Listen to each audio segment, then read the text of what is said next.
విజయ్లో. దీంట్లో రెండు ఉంటాయి, static balancing, dynamic balancing. Static balancing అంటే ఈ రెండింటికి రెండు సైడ్ వెయిట్ యాడ్ అవుతుంది. సారీ, డైనమిక్ అంటే రెండు సైడ్ వస్తుంది. స్టాటిక్ అంటే ఓన్లీ సెంటర్ ఒకటి వస్తుంది. నేను చెప్పాను కదా ఇందాక, సెంటర్ ఒకటి వస్తుంది.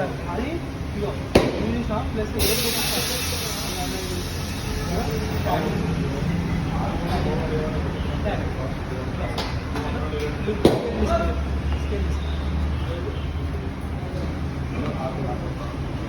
ఇది అయిపోయింది కదా, ఇది సెలెక్ట్ చేసుకున్నాం. దీని మీద హైలైట్ ఏది మీకు ఏది కావాల్సి అది హైలైట్ అవుతుంది. ఇది అయిపోయింది, డైనమిక్ తీసుకున్నాం. డైనమిక్ మ్యాక్సిమము ఇది వచ్చినప్పుడు, ఇది సెంటర్లో వచ్చినప్పుడు మాత్రం స్టాటిక్ పెట్టుకోవాలి. నార్మల్గా డైనమిక్కే పెట్టేసేయాలి. డైనమిక్ సెంటర్లో ఏది వచ్చినప్పుడు, సెంటర్ వచ్చినప్పుడు, సెంటర్లో మనకు రిమ్కి సెంటర్ అటాచ్మెంట్లో సపరేట్ వస్తాయి, అవి వచ్చినప్పుడు స్టాటిక్. రెగ్యులర్ అయితే డైనమిక్. రెగ్యులర్గా డైనమిక్. ఇప్పుడు సెంటర్కి రాదు, దీనికి సెంటర్కి లేదు, సైడ్కి ఉన్నాయి కాబట్టి డైనమిక్. సెంటర్ క్లిప్స్ వస్తే స్టాటిక్. ఓకే, అయిపోయింది కదా. ఓకే కొట్టాలి. దీని తర్వాత ఇది దీని విడ్త్ ఎంత? దీని విడ్త్ ఎంత ఉంటుంది? 90, 110 110 అంటే 110 mm. Tyre size 110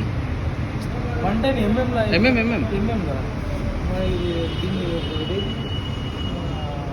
tyre size అని కావాల్సింది rim size, tyre size diameter. Tyre size వచ్చేసి 110 అంటే ఎంత వస్తుంది?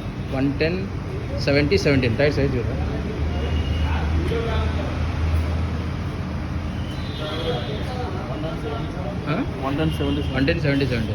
ఎంత? 110 mm. 110 mm.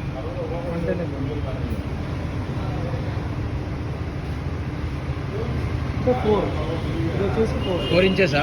4 ఇంచెస్. ఎంఎం నుండి ఇంచెస్ కన్వర్షనా? 17 17 అయిపోయిందా? ఓకే. ఓకే, వెళ్ళిన తర్వాత ఇది నేను చెప్పిన స్కేల్ తీసుకోవాలి.